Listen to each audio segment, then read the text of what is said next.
महिला ने peanut butter की एक बोतल निकाली और सामने बंधे हुए आदमी पर मल दी। आखिर में महिला चूहों का एक पिंजरा लाई और उसे आदमी के सामने रख दिया। ये सब करने के बाद मारिया अपने विला में वापस आई, लेकिन उसने देखा कि डैरेन पूल के किनारे बैठा था। डैरेन के असली पिता ने उसके सारे पैसे ठग लिए थे और मारिया को पहले से ही पता था कि डैरेन का पिता कैसा इंसान है, लेकिन उसने कभी उसे चेतावनी नहीं दी। मारिया ने डैरेन को बिली के बारे में बताया। उसने अभी भी बहुत कुछ छुपाया क्योंकि वो आदमी पिता कहलाने लायक ही नहीं था। तुम्हारे पिता के बारे में बहुत सी बातें हैं जो मैं नहीं चाहती कि तुम्हें पता चले, जैसे कि क्या वो सच में मुझे चाहता था। कस्टडी के बारे में डैरेन हमेशा सोचता था कि बिली उसे क्या एक छोटी सी गलती से फेसबुक ने आपका मोनेटाइजेशन बंद कर दिया है और जो कमाया था वो भी होल्ड पर चला गया है। तो टेंशन मत लो, हम आपके पेज के सारे इश्यू फिक्स कर देंगे। जिसको भी ये प्रॉब्लम आई है वो अपना पेज ठीक करवाने के लिए अभी स्क्रीन पर दिए QR कोड को स्कैन करे, नीचे लिंक पर क्लिक करे या फिर सीधा DM करे। अपने साथ ले जाना चाहता था लेकिन मारिया ने उसे रोक दिया। इसी वजह से उसे एक अपराधी परिवार में बड़ा होना पड़ा। यही कारण था कि डैरेन हमेशा मारिया से नफरत करता था, लेकिन सच कुछ और ही था। तुमने मुझे बुलाया था, 8 घंटे बाद मुझे बताया कि मैं तुम्हें $10,000 दे सकती हूँ। उस रात माँ बेटे ने काफी देर तक बात की। शराब माँ और बेटे के बीच की गलतफहमी दूर करने के लिए काफी थी। समय तेजी से बीता और अगली सुबह मारिया सीधे बाथरूम में घुस गई।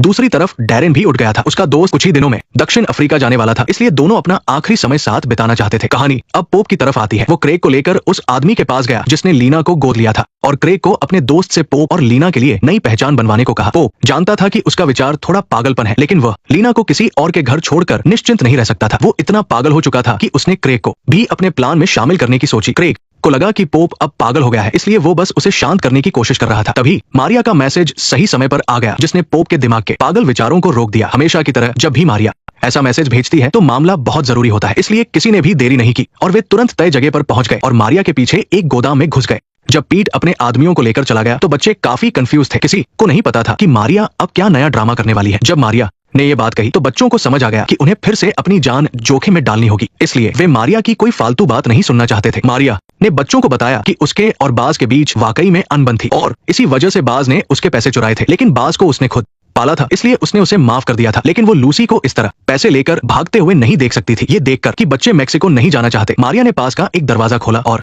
सबको मार्कों को दिखाया जिसे इतना टॉर्चर किया गया था कि वो पहचान में नहीं आ रहा था। पोप और बाकी लोग बहुत बेबस महसूस कर रहे थे क्योंकि मारिया ने उन सभी को एक ही मुसीबत में फंसा दिया था। अब बात बहुत आसान थी, चाहे वे मेक्सिको जाए या न जाए, लूसी अपने भाई का बदला लेने इस परिवार के पास जरूर आएगी। इस पर पोप और बाकी सब जाहिर तौर पर बहुत गुस्से में थे और मार्को को मारकर इस बात को छुपाना चाहते थे। मारिया की इस मांग से डैरेन को सबसे ज्यादा दिक्कत थी। उसने कल रात ही मारिया के साथ अपनी गलतफहमी दूर की थी और आज मारिया उसे लूसी से लड़ने मेक्सिको भेज रही थी। इससे डैरेन को और यकीन हो गया कि मारिया कभी सच नहीं बोलती। हो सकता है लूसी ने कभी वे पैसे लिए ही न हो और ये सब मारिया का झूठ हो, लेकिन इस समय जे काफी समझदारी से काम ले रहा था।